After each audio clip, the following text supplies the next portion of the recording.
Hey, hello there. It's Maria Whatton here, storyteller. Welcome to World Storytelling Cafe. I told some stories, I think it was about 2 weeks ago. If you want to go back and look at those stories, please do. But welcome to these unusual times. I'd really like to tell you a story about where I'm living now. By the way, you may hear some people in the background because our house has become a place of work. There are people working all over this house now, so just listen to the stories and enjoy. The place where I live now starts with this story. Not many people know it. A young woman called Modwin left the Emerald Isle and with her two friends, Althea and Lazar, rowed across the boiling waters to England. This was at a time when the place was covered with forests, there were wild boar, and at night, wolves that would howl to the moon. You see, Modwin was from a very rich family, and her father wanted her to marry, but Modwin had said, I have fallen in love with the new religion, not with a man, except for Christ himself and what he has asked me to do. She became a nun, and she was on her way to Rome. But you see, as she came down through England, she stopped off and tasted the soft waters of the washlands. It was when she tasted those waters that she realized she wanted to stay in that spot and to build her monastery. That's what she did. This place is Staffordshire, and Modwin stayed here for 7 years. And it was those monks who began to brew with those beautiful waters that Modwin first tasted, and that there are many miracles attributed to. So much healing. After those 7 years had passed, Modwin remembered where she had intended to go and did make her way to Rome. But she came back from Rome and she ended up in her final years in Scotland near Dundee. And it's there that people saw as she passed to another life, 2 silver swans come down from heaven and lift her soul up to God. If you want to see the story of Modwin, there's a church in Burton-on-Trent called St. Modwin and St. Mary, and there's a gorgeous stained glass window in that church that describes Modwin's story. So that's where I am, and I know that these stories are going out all over the world, and it's so lovely to connect with you all. If you're ever in England, I think it's worth coming to the Washlands. The legacy of Modwin was that Burton-on-Trent became a great place of brewing. So you have Mr. Bass was here in the Victorian times. Bass breweries, Marsden breweries, Cawes breweries are still here. And we're right at the end of Lent now, and I gave up the alcohol for Lent. So on this Easter Sunday, as I'm telling you stories, I will be celebrating with a glass of Guinness. And I hope you join me in that, if you so wish. Just one little glass won't be of any harm, will it? So I'm going to tell you some stories in this unusual time. Take you step by step. That's all we need to do. Go step by step, story by story. I want to tell you the story of the unluckiest man. He was fed up of being unlucky. He wanted to change his luck.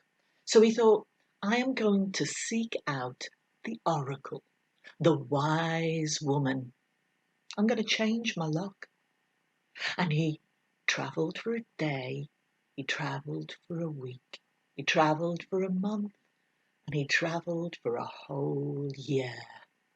And he came across a wolf, a sharp-toothed wolf. But the strange thing about this wolf was, it was nibbling away at a carrot.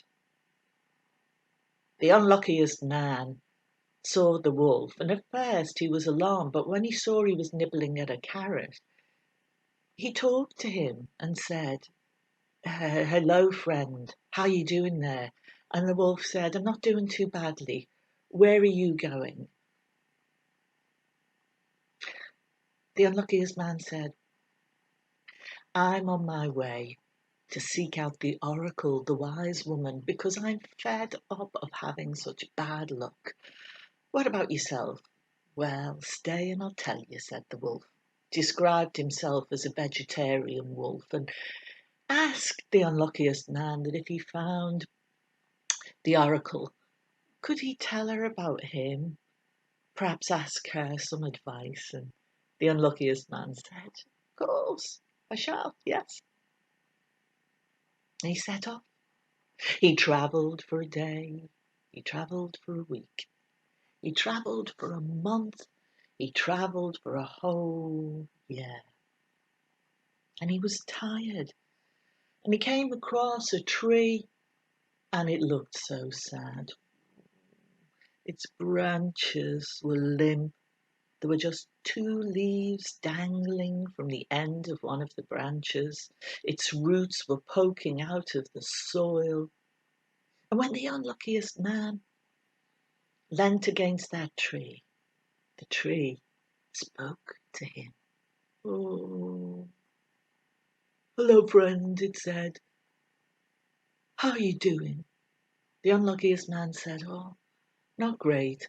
I'm the unluckiest man. I want to change my luck. I'm on my way to seek out the oracle, the wise woman. Ask her advice. Oh, well, if you find her, said the tree, can you tell her about me? Ask some advice on my behalf. And the unluckiest man said, of course I can. I'll do that for you. He travelled for a day, travelled for a week, travelled for a month, he travelled for a whole year.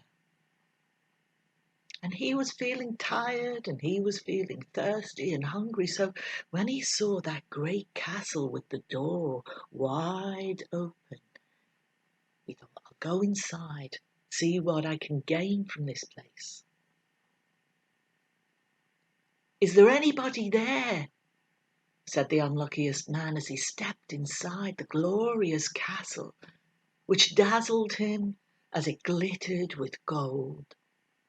There was a great staircase in the centre of the castle, and shimmying down that staircase was a beautiful woman with long dark hair and glassy green eyes, and she was weeping, sobbing.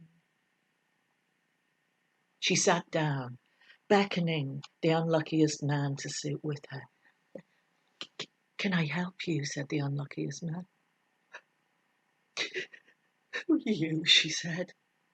Why, I'm the unluckiest man. I didn't mean to disturb you. I just saw the door was open. You see, I'm on my way to seek the oracle, the wise woman. I want to change my luck, he said. If you find her, Can you tell her about me? Said the beautiful woman. I may be rich, but I'm so sad. And he stayed there for hours with that beautiful woman and promised her that when he found the oracle, he'd tell her all about her and ask her advice.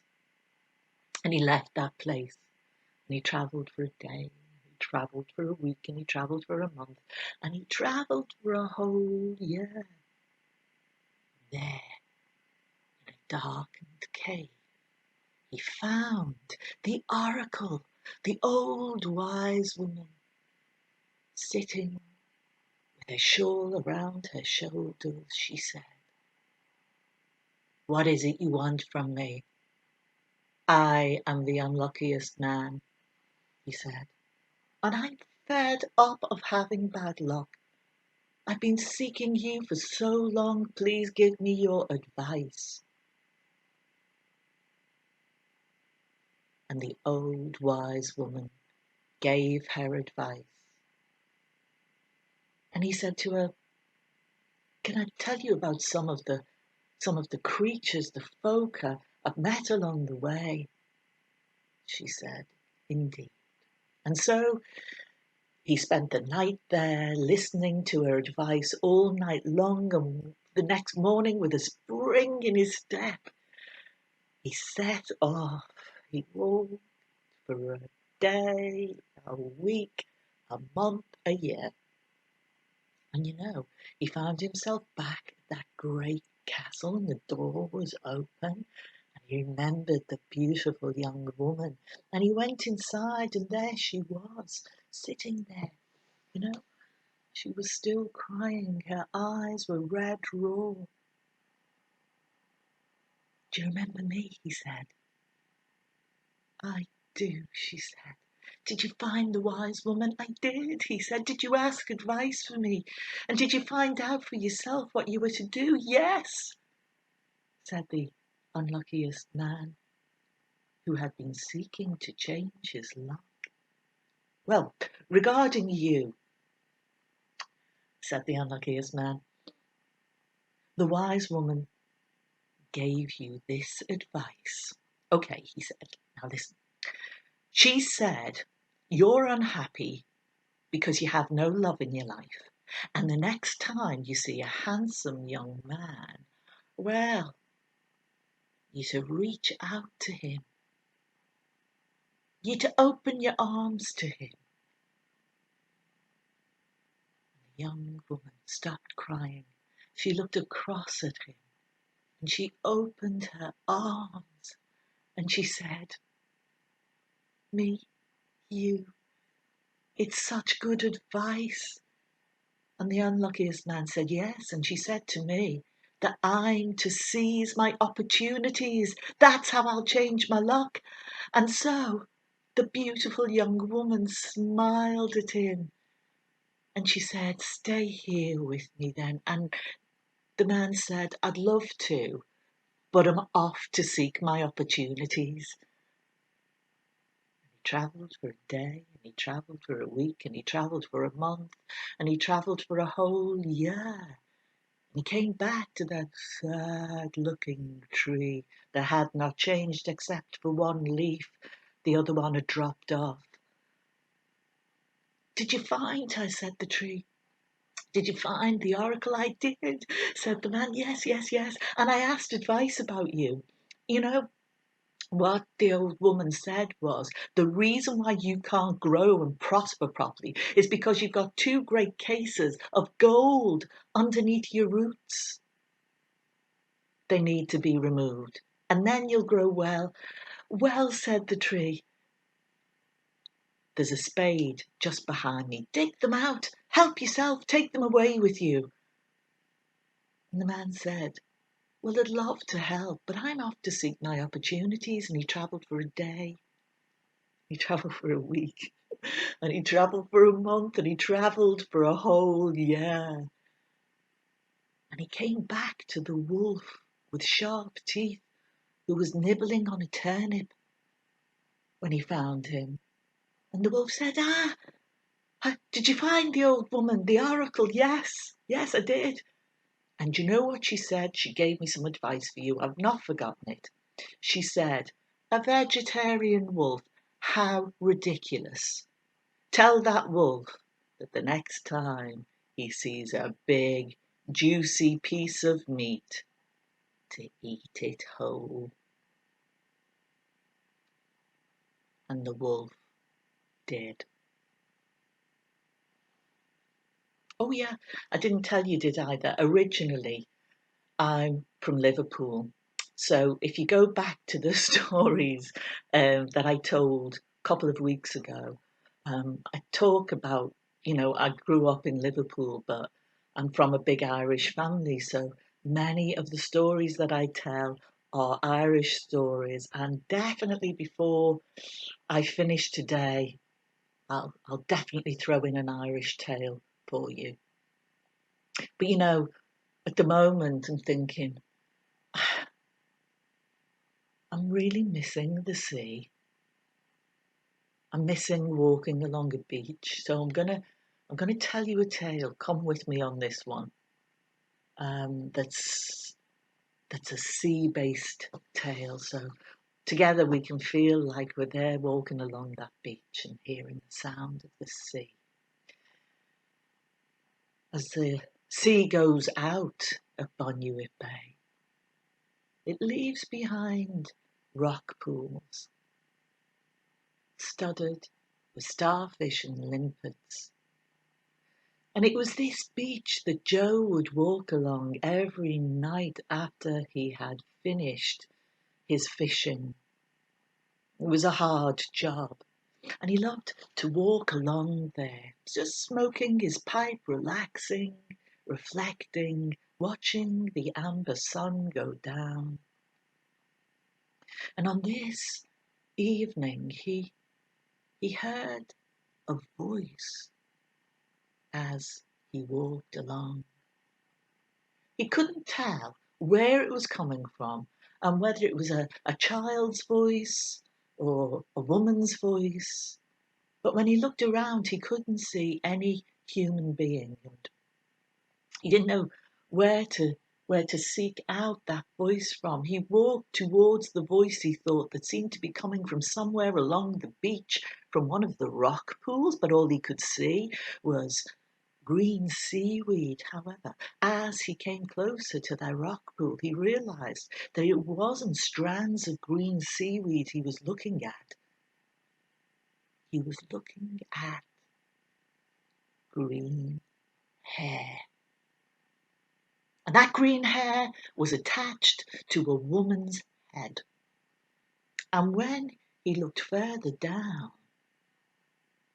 he saw that it was just as well. The green hair was long because it was covering the naked torso of that woman.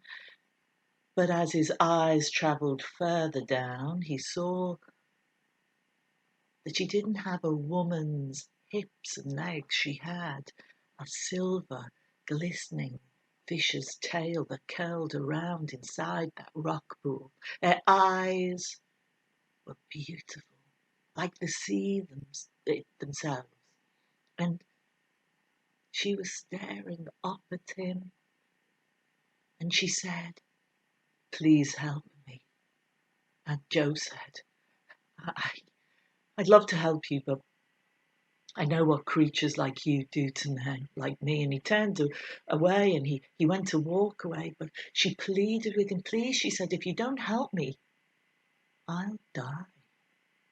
Well, Joe had a good heart and he didn't like to see anybody in distress. And so, against his better judgment, he knelt down, he picked that woman, no, up in his arms and carried her to the water's edge. All the way she talked to him softly. He went past the first wave, past the second wave, past the third wave. And he put her down into the salty waters. And as he did, she said to him, "If you ever need my help, take this, comb it through the sea 3 times and call for me." And when he looked in his hand, there was an amber comb, and the mermaid had disappeared under the waves. Well, you know, every day after that, when Joe went out fishing, every wave held her voice.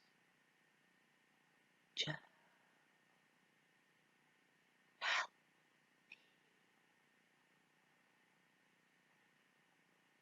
He couldn't bear it. He gave up fishing.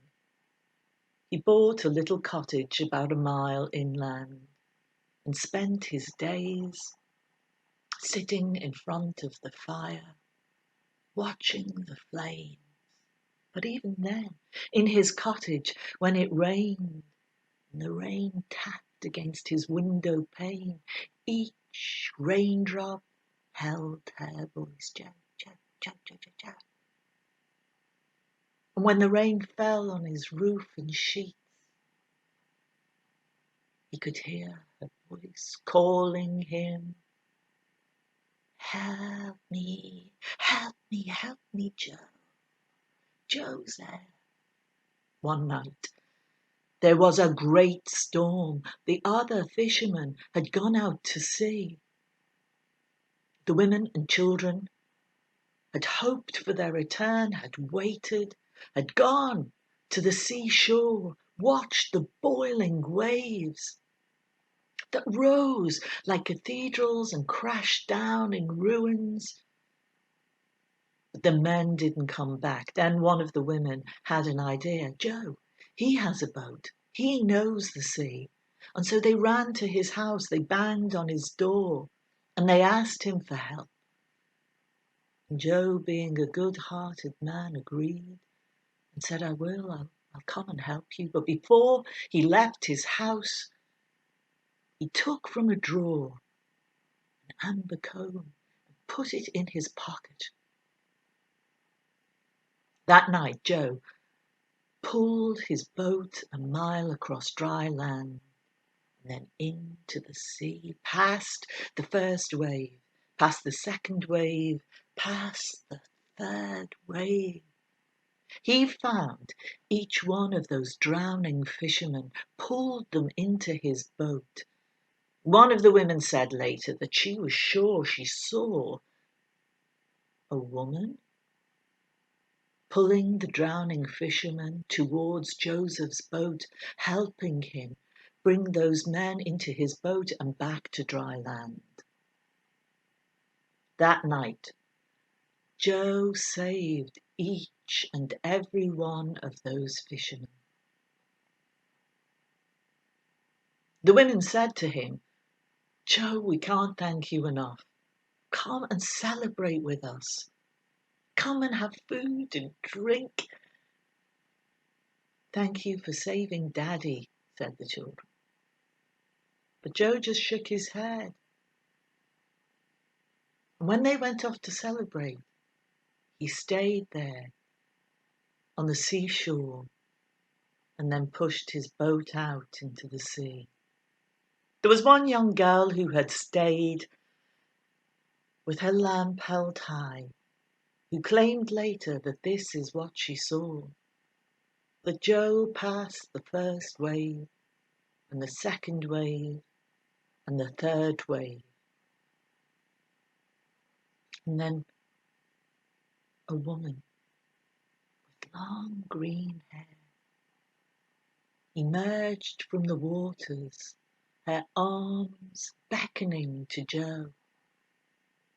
And Joe slipped down under the water with her and was never seen again. You know, some people believe that that night Joe lost his life. He gave himself in return for all the men he'd saved. But others say that that night Joe found the love of his life and is still there under the waters, happy with his mermaid bride.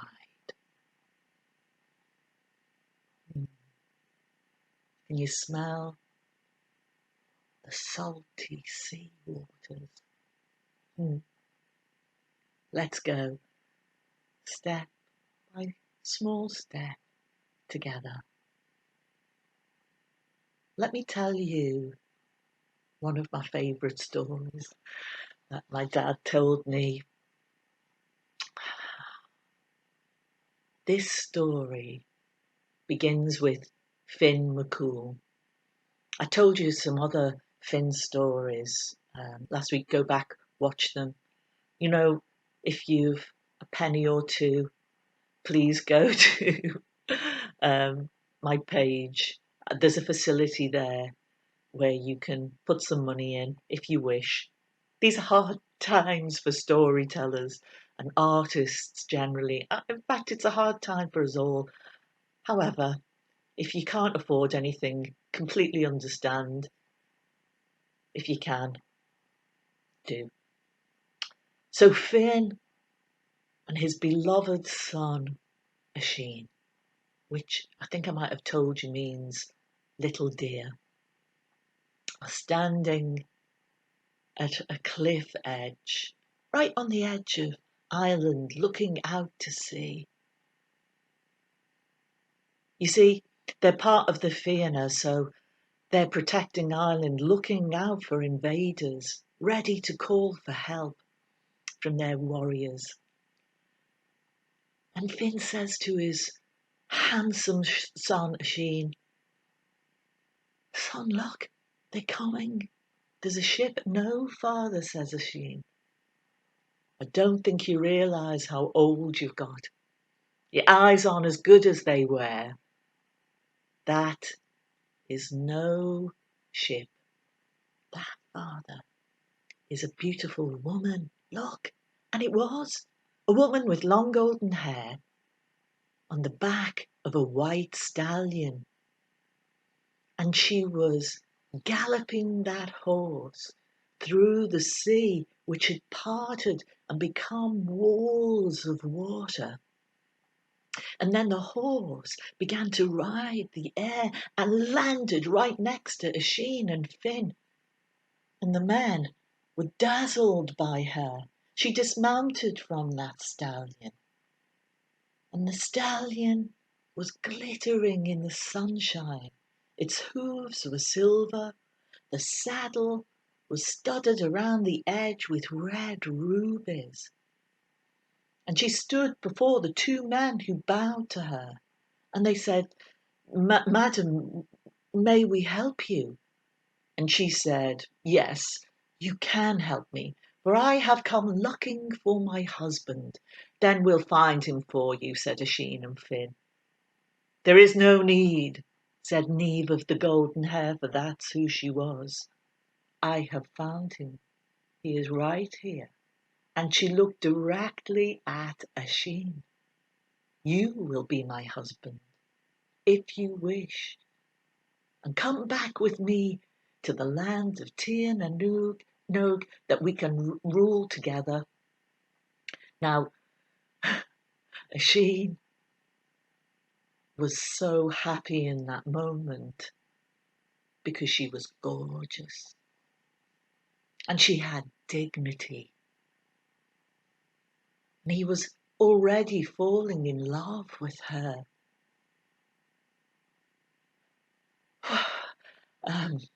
Yes, I'll come with you.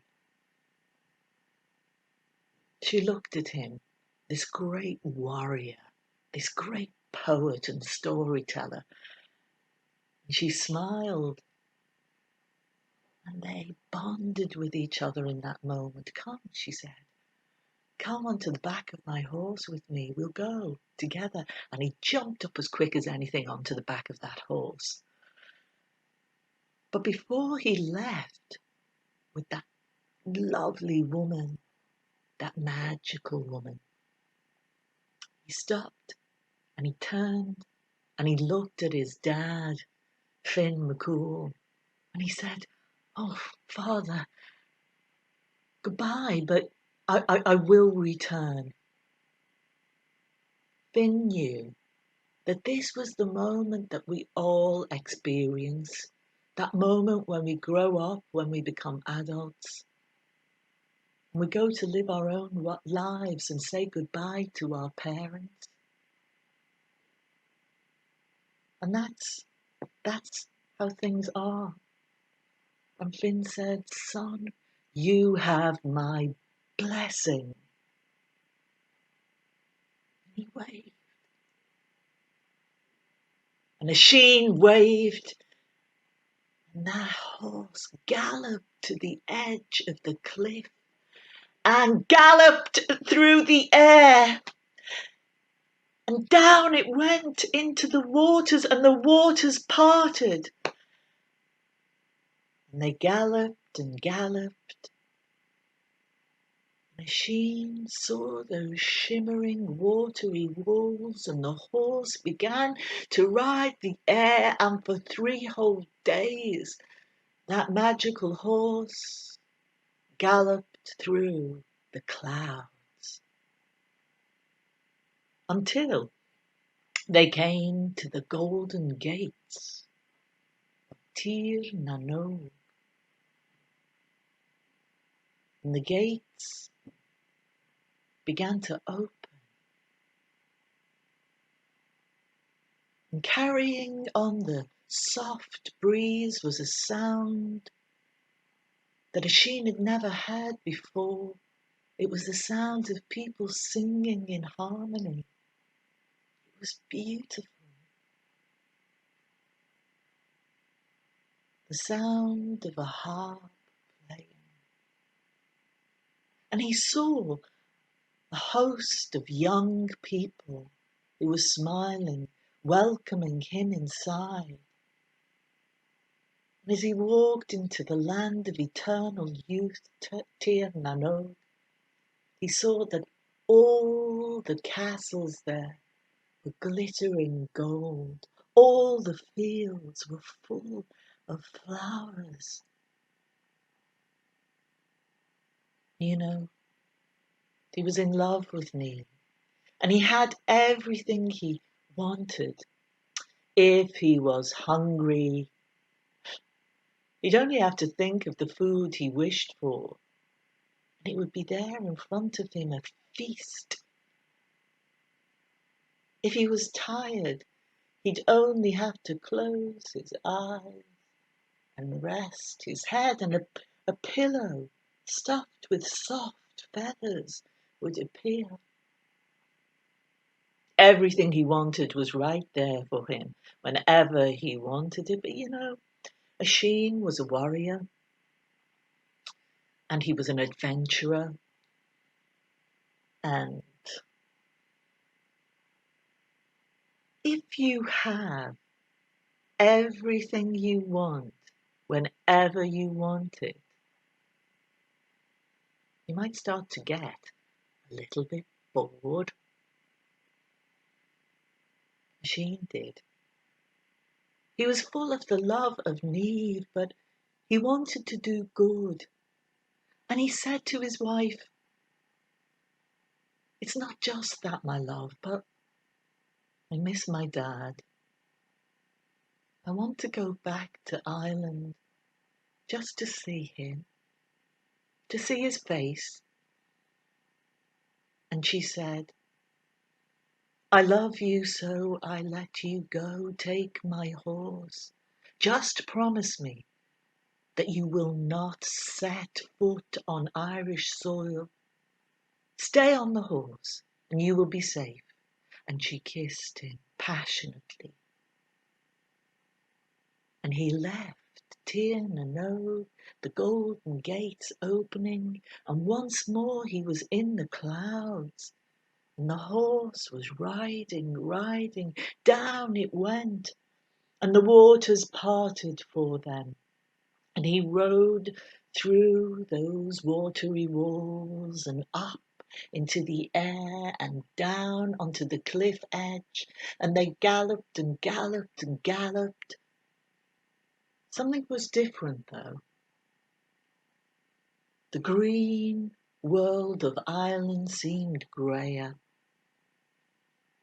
And when they reached the castle at Tara, where Finn had lived, what Oisin found was simply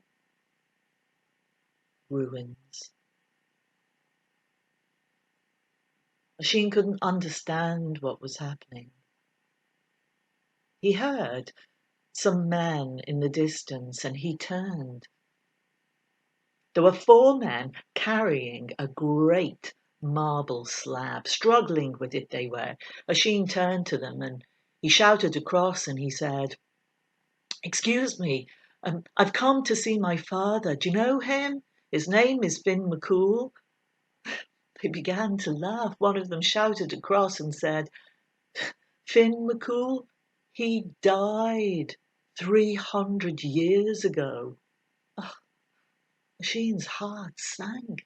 You see, what he thought was 3 months that had passed was in fact 300 years. "Anyway, you're a fine-looking fella. Come and help us. Come and help us with this slab." And Oisin, always wanting to help, trotted across on the horse, and he leaned down to help them. But in that moment, the buckle underneath the saddle snapped, and the saddle slipped, and Oisin fell, and his body touched Irish soil. And within that moment, Oisin's eyes began to grow opaque. They were no longer as blue as a summer sky, and around the edges they were red and rheumy. His young face grew wrinkled, his blonde hair turned white, and within seconds he had grown a white, long beard. His back curved. It was no longer strong. His fingers were arthritic and gnarled, and he was gasping for breath. He had grown old, 300 years old. And the men, seeing this, well, they felt such sympathy for this old man. One of them picked him up and carried him into the church. And in that church, there was a priest. They put Oisin into his arms, and that priest was called Patrick. And you might know him as Saint Patrick, the patron saint of Ireland. And it was Patrick who looked after Oisin before he passed into the next world. Oisin whispered into Patrick's ears all the old stories. All the stories of the Fianna, of his dad, Finn McCool, and all his adventures. He told him all the stories of the Tuatha Dé Danann and the old world. And it was peaceful, that passing. And Patrick told the stories to his monks. And the monks told those stories to the people. And the people told the stories to their children. And the children grew up and told the stories to their children. And they grew up and told the stories to their children. And they grew up and told the stories to their children. And the stories came to me. And I give these stories to you on this Sunday, Easter Sunday. And, you know, if you wish to, tell them again to your children or to your friends. And I want to say to you all, enjoy these tales. I hope they bring you some entertainment. And right at this time, it being Easter Sunday, it is a time of hope, isn't it? Traditionally, it's a time of hope, and we take one step at a time, one story at a time. And I'd like to wish you, before I go, all the best. May the road rise to meet you.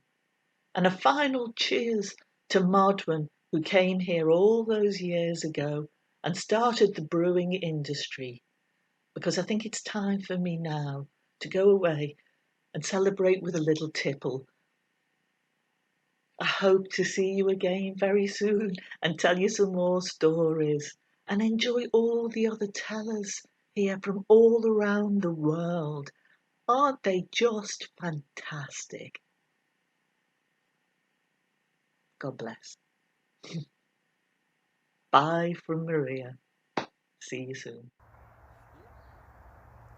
Did you enjoy that storyteller? Of course you did. And if you enjoyed it, like the minstrels of old, we're passing round the hat. And if you have some, whether it's paper or coin, our storytellers would appreciate what you put in. Every penny you put in goes directly to that storyteller through paper.